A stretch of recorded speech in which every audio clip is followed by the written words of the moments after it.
don't need a theater, don't need a Broadway. The path is narrow and I ain't taking no Broadway. They telling me to start testifying in broad day, but I don't follow Yahweh, I follow Yahweh. Yeah. So this is a very last minute podcast. We look a little disheveled because we're about to go to the beach and we haven't washed our hair, so we just put it in hats. Not that you guys care, but anyways, this is Maggie. You guys have actually already heard about Maggie because she was mentioned in my first podcast, because she was the friend who I talked about whenever I was out on the deck and there were girls in the house partying, and I had just decided to stop partying because I really started to go deeper with my faith and follow Jesus. I was outside on a deck praying and I was like, Lord, can you just give me friends that love you, that I feel like I can relate to? And I hadn't spoke to Maggie in years at this point, and she just started FaceTiming me. And I was looking at my phone like, there is no way. This has to be a butt dial. There's actually no way. And I answered, and you were looking at your phone like you intentionally had tried to call me. And I said, did you butt dial me? And you were like, no, I was just thinking about you. You were, on my mind, or whatever you said. And I was like, that is crazy. This was divine timing. And you were just kind of like, oh, really? And we didn't really even get into why when we were on the phone, but I was shook in that moment. So anyways, this is the girl from one of the first stories I told on my first podcast. And I thought it would be fitting to have her on just to talk about friendship and how important it is, who you surround yourself with. But before we get into that, I want to know what it was like from your perspective, like why you decided to call me and kind of like how you saw things. Yeah, so we were friends originally, started in middle school, so, and then you left and went to a different high school, so it had been, I don't know how long. It had been years. Yeah, because we were sister best friends, like, and then when I went to high school, I went to a public high school. Yeah. And then that's whenever we started growing apart. It wasn't like we weren't friends right away, but like by the time I was a junior, we didn't really talk, and we never really talked again. So I think that, it had been a really long time since we had been friends, but before, I was initially friends with you, and then our other friend, Sarah, I was really close with her, and shout out Sarah. Yeah, we both were kind of, like, I was friends with you first, and we have spent a lot of She's time getting possessive. Yeah. Sorry, Sarah. Sorry.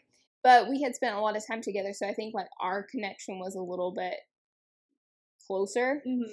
And we had older brothers the same age. Yeah.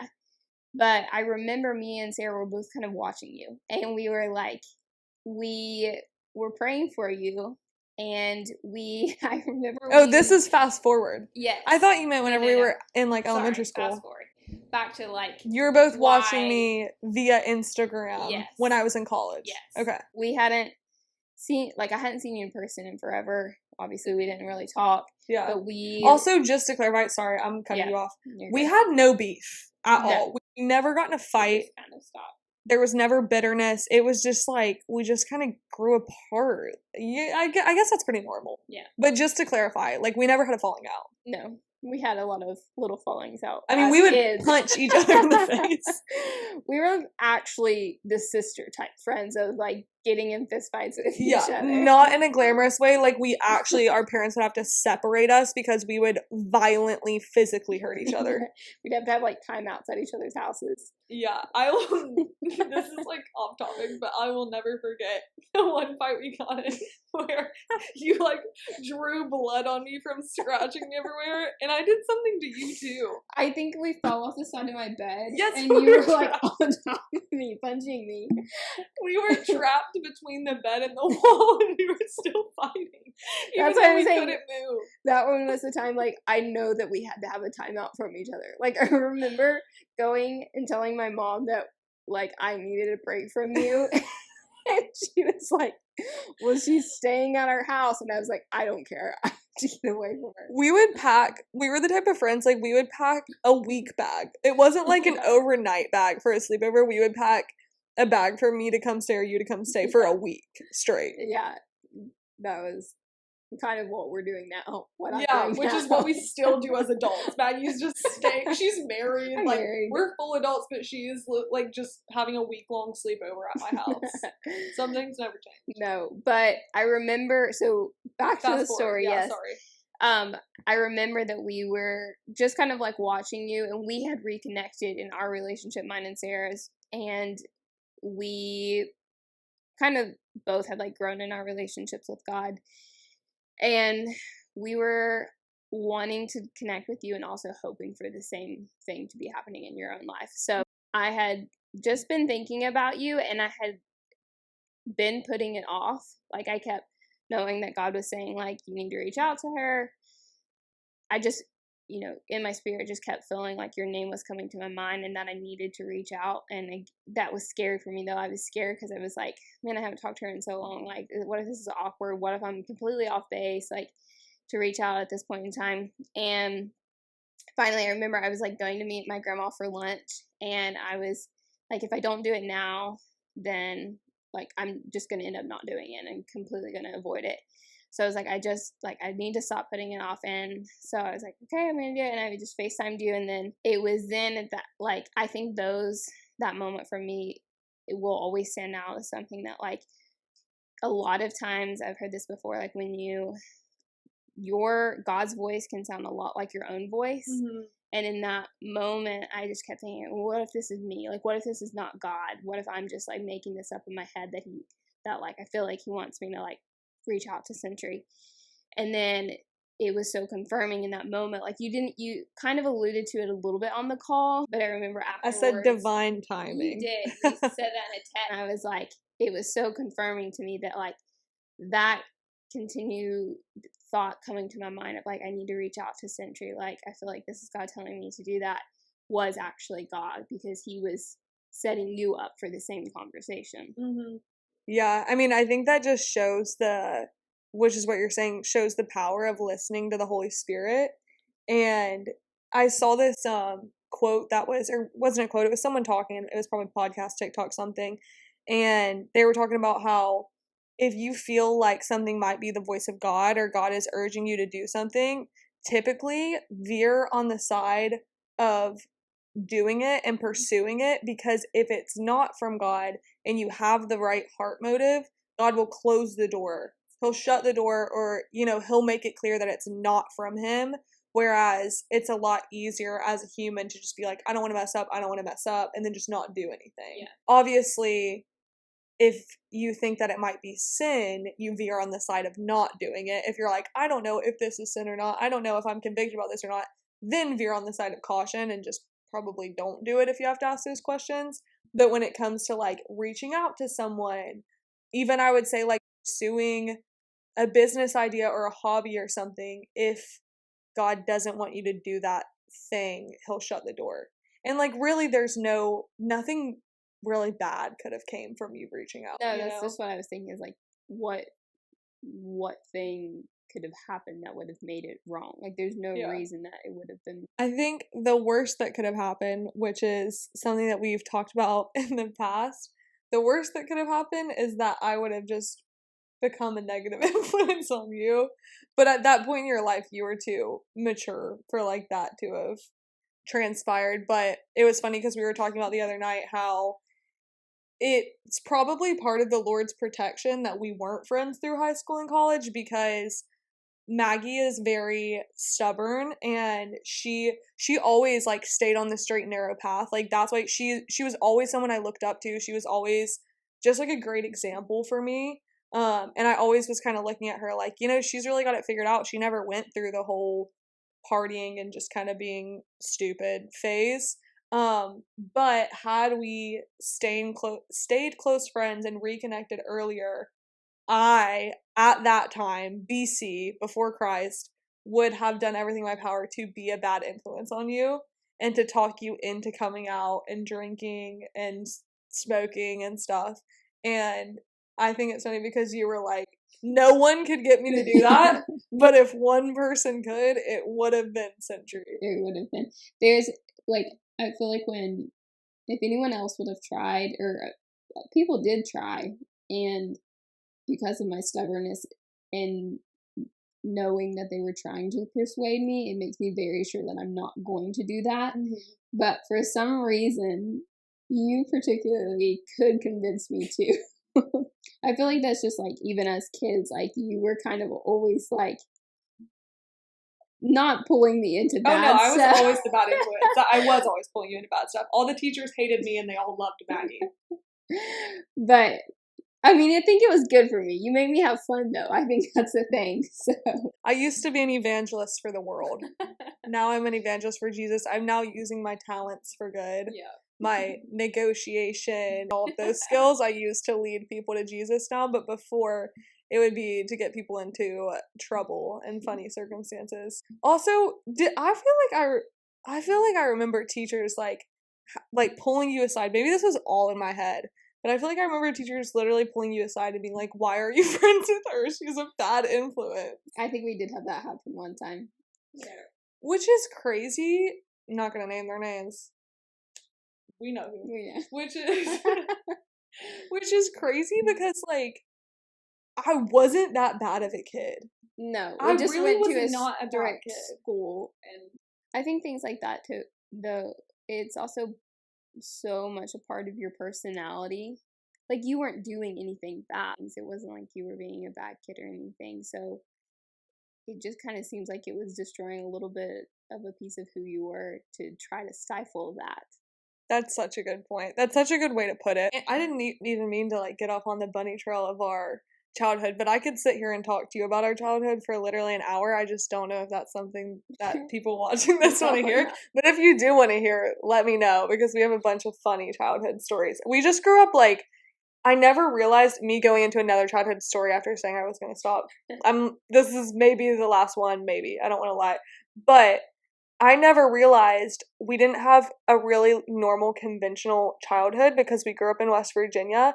And so we didn't grow up in suburbs or anywhere near a city, really. So when we would come over and stay with each other for a week at a time, the way that we would play together and the way we would have fun would be to quite literally just walk into the woods, into the mountains, and we would just hike through the mountains, swing on grapevines, like just get dirty and just be crazy little kids in the mountains. And like, that was our childhood. That was our playground. We weren't doing like spotlight tag in the suburbs. We were risking our lives jumping over logs and cliffs and everything else. I know the last time Cintry was in, I asked if I could come over and we could play in the woods, because that's what we called it. And now it's funny because I'm like, oh, I really like hiking. And it's just funny to say that term now, because my whole childhood I never heard the term hiking, but essentially that's what we were doing. Yeah. We were avid hikers.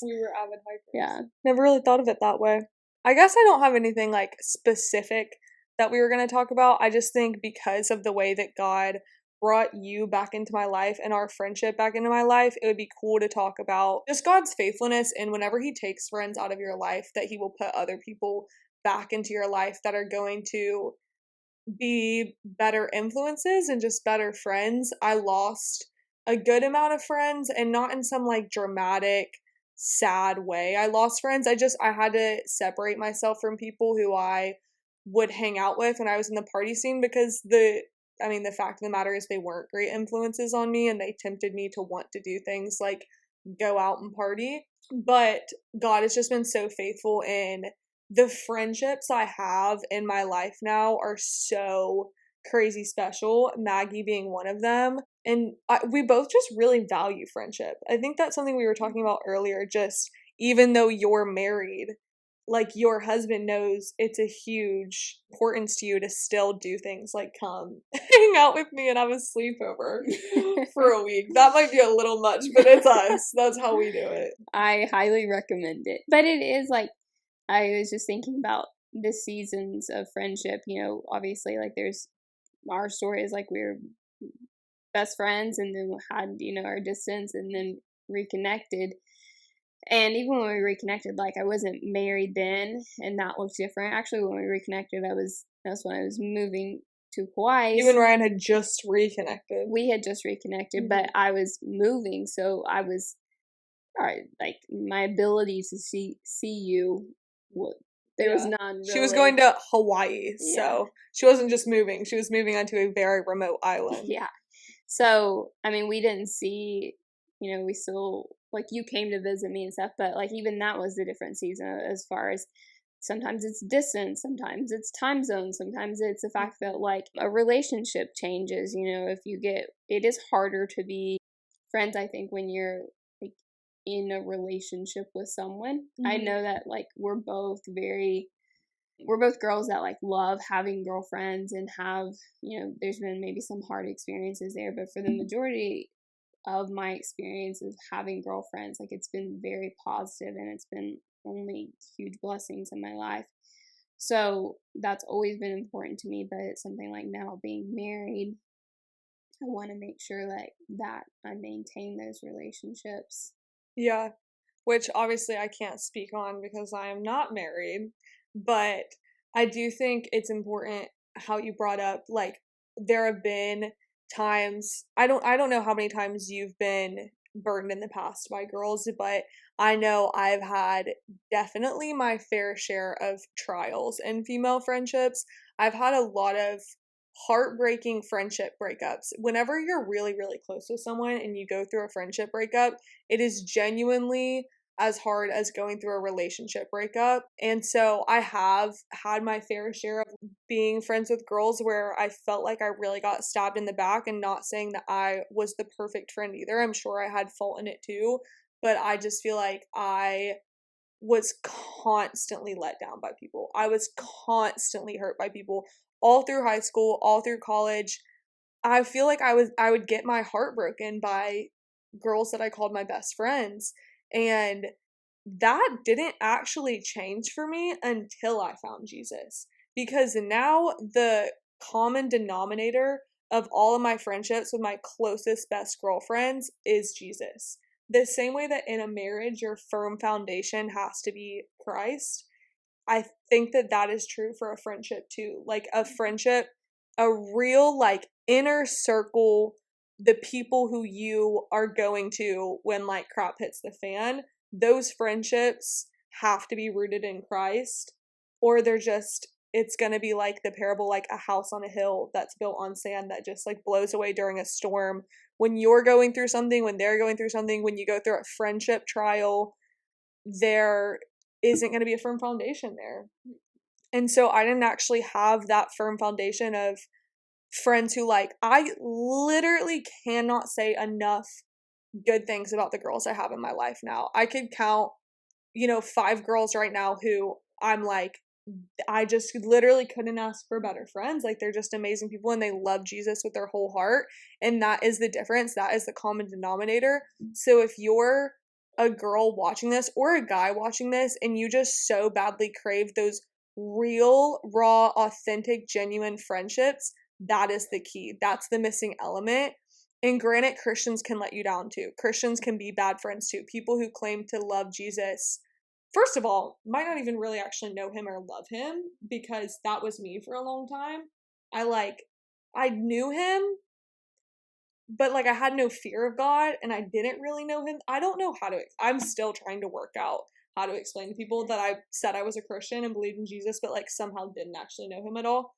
I still don't even have that one figured out myself yet. But my point is that that doesn't mean just because someone says that they love Jesus, it doesn't mean that that friendship will be flawless, but also you know them by their fruits. So how much do they love Jesus? Are they actually trying to live a life free of sin? Are they actively pursuing soberness, purity, like not gossiping, all of the things that come with the fruit of the Spirit? So if you are watching this and you are craving a friendship like this one right here, it's very, very real. That is the key. Look for people who have that firm foundation. But how have you seen that show up in your own life? Obviously not just in our friendship, but in friendships you have, because I know you have a lot of other close girlfriends too. Where would you say that you also saw the differences in, like, your friends who were Christian or maybe not so Christian, or why that's, like, also important to you? Like, what would your perspective on that be? I think it kind of just gives you, like, if you're friends with someone else that's a Christian, there's going to automatically, and someone that's truly pursuing Jesus, you're going to automatically eliminate some currently in our society popular things to go and do. Facts. So it kind of more so, I think, like levels the playing field of what is actually fun for Facts. you. So I think that's a big part of it, you know, more so like what you have in common and your shared interests. I had a lot of friends in the fitness space, and that's kind of that's a fact of it, is like there's not a lot of partying there can be a lot of partying in the fitness space, but it's less common. It's less common, yeah. But I think that's a big factor, is just kind of like looking at, you know, the people around you and like seeing like it's good to, you know, be challenged by people that are different from you, but you have to have some like leg to stand on as far as like what you have in common and what you can bond over. Yeah. And like there's things like today, like we went thrifting and Cintry's super stylish. I'm wearing all of her clothes right now, actually. Head to toe, this is Head all to mine. toe, this is all Cintry's stuff. I did only have a personal item on my flight to bring down. Right. So she has been kind of dripped out in my clothes Yes. this whole time. But like something like that, you know, like that's not something that I currently do, but you took me to do it, and I'm like, oh, this is wholesome, this is fun. I want to like add this to like my, you know, Rolodex. possibilities of things to do and things to hang out. Vocab word. Yeah. Very good. No, I think that that's so important, especially because if you're someone who has friends that you feel like maybe you need to create some distance from and separate yourself from a little bit, because they might be those bad influences, and not bad people, but someone can be a bad influence without being a bad person. That was me for a long time. I was a bad influence, but I wasn't a bad person. But whenever you have to, you know, intentionally cause some distance there between people, you naturally are going to crave closer friends. And whenever you're also trying to grow in your faith, you're going to have to change the way you act. You're going to have to not just talk the talk, but you're going to have to walk the walk. And whenever you're doing that, you need to be around people like Christians who are also on the same page of, our Friday and Saturday nights don't look the way that they used to. Our idea of fun is no longer going to the bars involving alcohol. I used to think to have fun, like alcohol had to be involved. Like if I was going on a boat or to the beach, alcohol was there. If I was like quite literally doing anything, like I thought alcohol needed to be involved. And if you told me differently, I would be like, so you're a loser. But whenever you start changing those friendships, those people who are Christians start opening up your eyes to how much else is out there. You're like, oh, there's like a whole nother world out here outside of all the stupid stuff I used to do. There are so many hobbies and things to do. I think one of the number one questions I get from girls who are still kind of in that party scene is they're like, just what do I do? Like, what do I do for fun? What do I do? I'm like, what do you do? You've only been doing one thing. Like, you have everything else to do, you know? But I think that that's such a good point. It really does boil down to, like, common interests, because you don't do the things that you used to do. Yeah. And I think, I remember we had a teacher one time talk to us about, like, not using cuss words, because just for the simple fact that it limits your vocabulary. And you get more dependent on using those words rather than your vocab word that you just gave. Totally.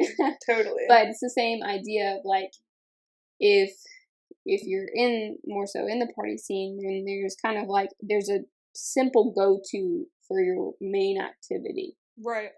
Rather than exploring, kind of, you know, think of all the other possibilities and all the other things that you can do sober, that you are limited to what you can do when you're not sober. Right. And I think too, what's crazy is think of those activities that you do when you are drinking.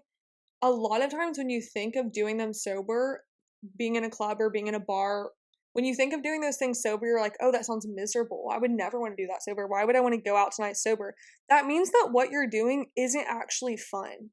If you think that doing it sober would be miserable, you're not having fun. That's a good point. Like, I will never forget when that light bulb went off for me, where I was like, oh, so I'm actually just having to like numb my brain so much be under the influence of something so much that I'm basically tricking myself into thinking that this is fun. And then when I would go in those environments and I was sober, I would look around like, oh, no one is having fun. Like, nothing about this is actually fun. It's just a bunch of people drunk or high or whatever. And I think the opposite end of that spectrum is true too, which is if you can't do things like go on a boat, go to the beach, whatever, like if you can't do those things sober, you need to, like, and I mean this genuinely, like reset your dopamine structure and your serotonin structure, because again, I'm not saying that to be judgmental. That was me too. I was somebody who thought, why would I do something without alcohol and it would be so much more fun to do it with alcohol? Like, why make something less fun? And that is just such an unhealthy, toxic mindset. I'll never forget. Oh my gosh, I remember this so clearly. When I had stopped, or I was thinking, I don't remember if I had just stopped drinking or if I was like sober curious. And I was like, well, I just really, really wish that I could be a kid again, because I remember when I was a kid, I could just play outside and ride my bike and hang out with my friends, and I had so much fun, and alcohol wasn't involved, and I wasn't drinking. And the best time of my life when I did that, like it was so fun. I remember the joy of being a child and doing those things, and I didn't even know that alcohol existed. I didn't even know what it felt like to be drunk or that alcohol existed. And I remember thinking like, man, I wish I could just do that again. I wish so badly I could just do things like go hang out with my friends and ride a bike and stuff and be joyful and not have to be thinking about how I could be having so much fun if I had alcohol. And I like really thought life could just never be that again. Like I would just always like be wishing I was having more fun with alcohol, which is so crazy to me that I like really, really believed that. And now when I tell you I do that exact thing as an adult, I was about to say if you call 25 an adult, like I'm a teenager. I'm only a 25-year-old teenager. But as a 25-year-old, I will we could go ride bikes to the beach and grab lunch and go to the beach and whatever and come back and have the joy of a child, have so much fun. And I promise there is not 1 minute of that where I'm like, if only I had a White Claw. It's just, I used to really think like, oh, life will just never be like that again. And it's like, actually, that's how life is supposed to be. Mm-hmm. I'm making myself sound like an alcoholic. I was not an alcoholic. I was a social, maybe I was like a little bit of a social alcoholic. But like, I think our definition of alcoholic is someone who's like so addicted to alcohol, they drink every single day and they wake up craving it and blah, blah, blah, blah. I think if you think that you cannot have fun without alcohol, you have a form of alcoholism. I think if you drink at least, every weekend, like you think some part of your weekend should involve alcohol, I think you have a problem with alcohol. I think there are so many completely screwed up standards around alcohol that have made it seem normalized when it's not, Yeah, thinking about it from, take this in a nutrition perspective, but if you end like every night, like you're ending, like I can't go to bed until I have like my dessert and stuff, like you have a dependence then on those sweets and on that dessert. You created a habit, and the same thing is, the same thing applies to alcohol. I think alcohol is probably the most prevalent of what people find to like make a habit around. Yeah, no, 100%. And I feel like I do envy you because you never really, like, you'll have a glass of wine with me every now and then, whatever, because I'll drink every now and then now, like, and I know I've said that on podcasts in the past, but I don't drink super often. I just, I love a good glass of red wine. I've tried the non-alcoholic red wine, doesn't hit the same. I still, if I'm going to get anything other than red wine, I normally would get like a mocktail just because I think they taste better and I'm used to ordering them now. I just love a glass of red wine. But anyways, you never really have you ever even been drunk? I think maybe I have one time. That's so funny. Yeah, I think I have one time. We'd have to clarify it with Sarah, actually. Sarah? It's not her fault. But honestly, I just looked at it as, it was, I think for me, it was honestly a big part of like being in the health and fitness scene is like it doesn't help me with anything as far as my workouts and my nutrition and what I'm trying to do. Totally. I sound like I'm like super. I mean, I don't. She is. I'm, She's like, I sound like I'm super fit. She will literally like wake up, do a CrossFit workout, run 5 miles, come back. Like, I'm not even kidding. This girl's crazy how fit she is. She's like, I sound like I'm super fit. well, She's comparing herself to like a CrossFit Games athlete. yeah, I guess so. Yeah. True. Trust, she's fit. But I think too, I remember you saying that there was kind of so much going on in your life that you were like, I can't add additional stress to the table of anyone in my life, whether it was your mom or your brothers, your friends. I remember you saying like, I can't afford to like have a party phase because I'm too busy basically carrying everyone on my back. Yeah, definitely. That was, I mean, you know, when I started college, that was the time when my parents were getting divorced, and then soon after that, my brother and now ex-sister-in-law were going through a divorce. There were things that were happening that, I mean, that was both very hard situations, and I was really close with my mom and my brother during those times, and that was not something that, like, I knew that they were so worried about everything else happening, and, like, everything was so kind of unfolding again with both, that I didn't want to add any stress to that. And I also didn't want, like, I knew that at that moment that I was like going through my head, like, if I choose to do this, I'm making a conscious decision that I know this is a bad decision. And I know ultimately I could fall down a path of like getting dependent on alcohol, not even becoming an alcoholic, just like leaning on this to feel better. And ultimately, I know it's not going to actually get me through this tough season. Like, it's only going to make my life harder, and it's only going to make the people around me, their lives harder, and them more worried. And I just looked at it from, I felt like an outside perspective, like not looking at it individually for myself of how can I like get through what feels tough on me right now, but like ultimately, you know, 5 years from now, 10 years from now, what am I going to say if I make that decision now? Yeah.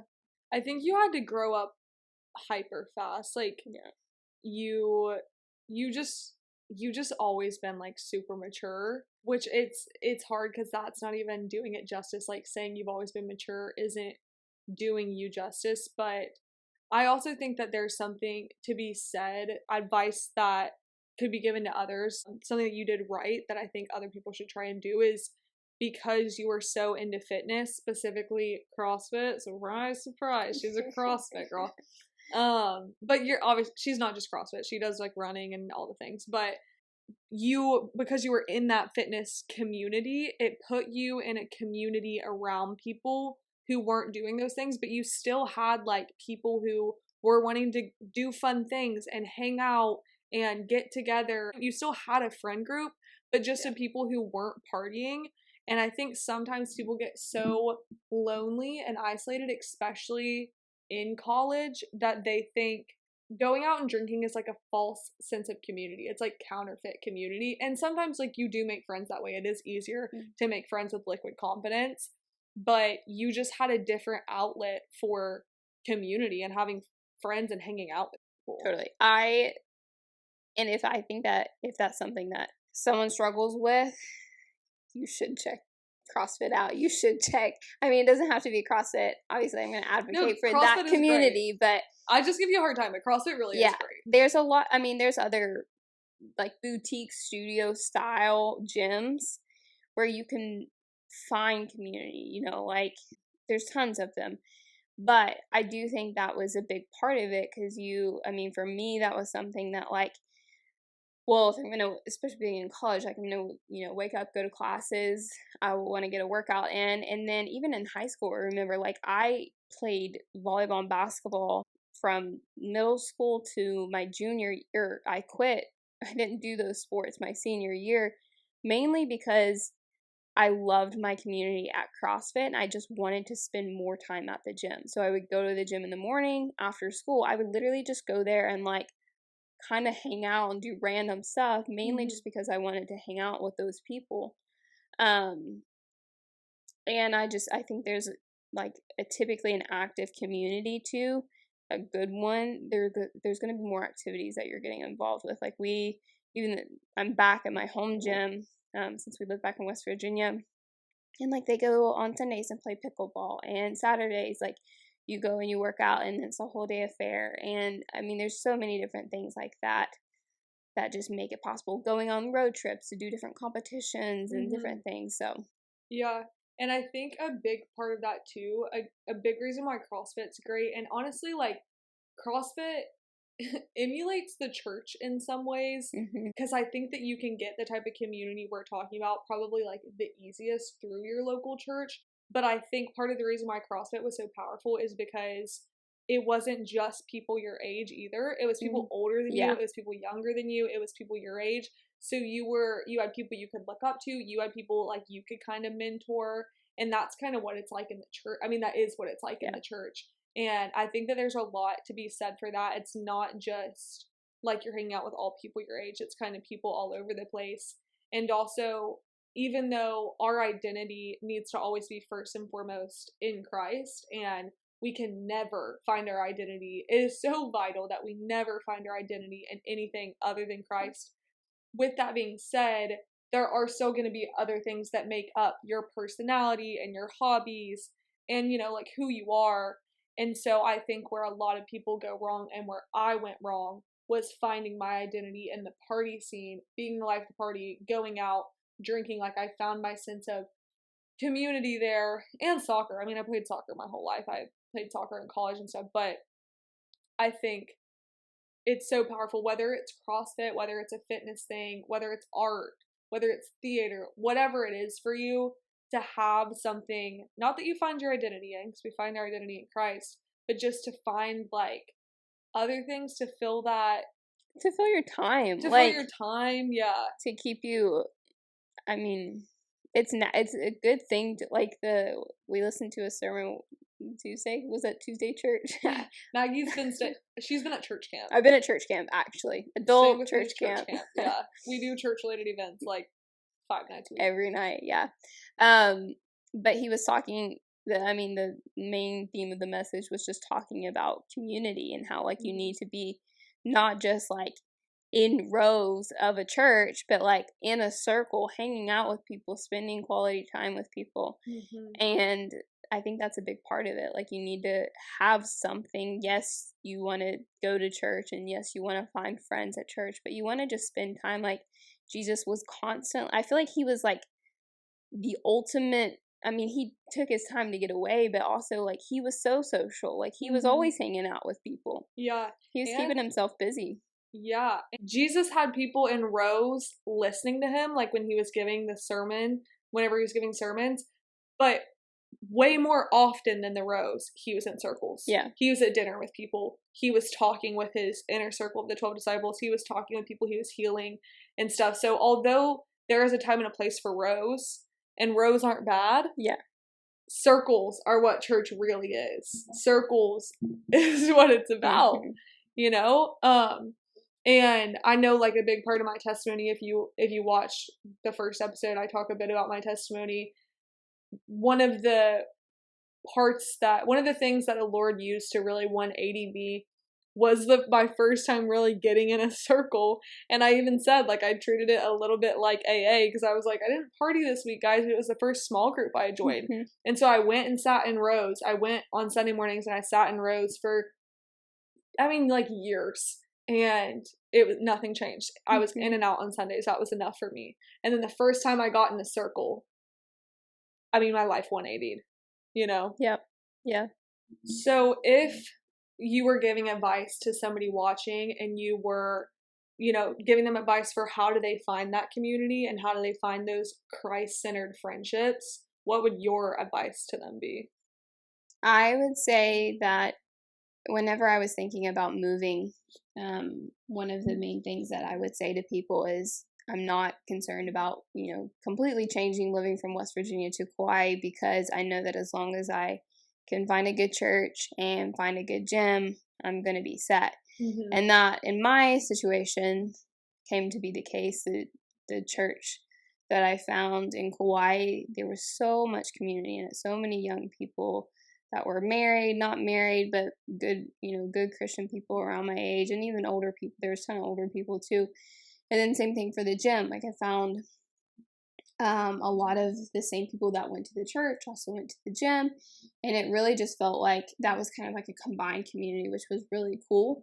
But even if it wasn't, I would have had like the experience of this community that was like my church community, my small group community, and also my gym community, and find friends in both of those environments. So I think that even like that may be my advice and my story for like those are my groups. Mm-hmm. But for someone else it may be like, I think church should be in there for sure. Mm-hmm. But church should be in there. Church 100%. should be in there. But it could be something else. I mean, I'm trying to think of other people's hobbies. Like, Maggie's like, is there anything but CrossFit? Is there anything but fitness, actually? I mean, pickleball is really big right now. Like, pickleball. Find your pickleball friends. You like, go to a pottery studio or like a painting studio. You could, I mean, there's like so many things. There's a lot, I just think of a lot of fitness ones. Like, even if it's not CrossFit, like, I know there's like get your physical health in check too. Yeah, there's like boutique like cycle classes and yoga studios and different things like that. No, I think that is such good advice. And I think if you are somewhere where, maybe you had a bad experience with the church that you went to, another thing they were talking about in our sermon the other night was if you had a bad experience at work, you don't just like quit your job and then not go find work. Like you go find a different job. Or if you had a bad experience at a restaurant, you don't just never go to a restaurant again. You go find a different restaurant to go to. So I would say if you are someone who has church hurt, or maybe you just like didn't vibe with a church that you went to near you, give other churches a chance. And even if the biggest part about church too is the small groups. And so find a small group, find a Bible study, find a community group in your church. And I know it's harder for people who are maybe more introverted or shy, but I would challenge you to even try and start your own group. Try and find people who love Jesus and, start a community group with them. Whether maybe you're too intimidated to do a Bible study, but start a walking club. Or start a painting club, whatever your hobby is. If you're a musician, like start a jam session night and incorporate Jesus. I would encourage you to incorporate Jesus into that. But I think it's really just, especially if you're an extrovert, if you're someone who like doesn't have a hard time talking to people and loves making friends, I just really want to challenge you right now in this moment. This is your sign to start a group. It doesn't have to be something crazy. You don't have to be prepared. You don't need to have a sermon ready to go. But I mean, you could do a book club. Like there are so many things that you could do. And it does take effort. Like the Lord will bless your effort and he will bless your actions. But you have to take steps. You have to take steps forward, Yeah. But yes, I think that's really good advice. I do want to wrap up the podcast here, but I also don't want to end it without saying that I don't even know how to like summarize how much you mean to me and how much I care about you, and just how much I look up to you. But just know that you have always been a huge light in my life. Even all those years whenever we weren't talking, you were just like always someone who was in the back of my head where I thought, wow, she really has it figured out. Like she really kept it together. And you have been someone who I've watched walk through extremely difficult seasons and still stay steadfast in your faith. Like you said, you didn't go off the beaten path. You stayed and you stuck it out and you took the path less traveled the whole time. And I just like couldn't commend you enough for that. You're somebody who, when other people need help, Maggie will just pile people on her back and carry them. She will carry the burdens of others, and that is just such a Christ-like quality. You just reflect Jesus to everyone you talk to, even not just in your words but with your actions, just the way you live your life. You are such a good representative of Christ, and you're such a good friend. You're so fun to be around. You're so inspiring, not just in fitness but just like, I mean, you picked up and moved to Hawaii like not knowing anyone. And you are just seriously such an inspiration. I think that you guys will be seeing more of her. I'm sure you'll want to see more of her. But I just love you so much, and I'm so happy that God brought us back together. Me too. I feel like you're trying to make me cry again. Since you made me cry last night. It's You a made part. yourself cry. It's a part of church camp, I guess. It's a part of church camp. She almost made me cry because you said you felt like you were at church camp, Yeah. which is like such a compliment, like the biggest compliment ever.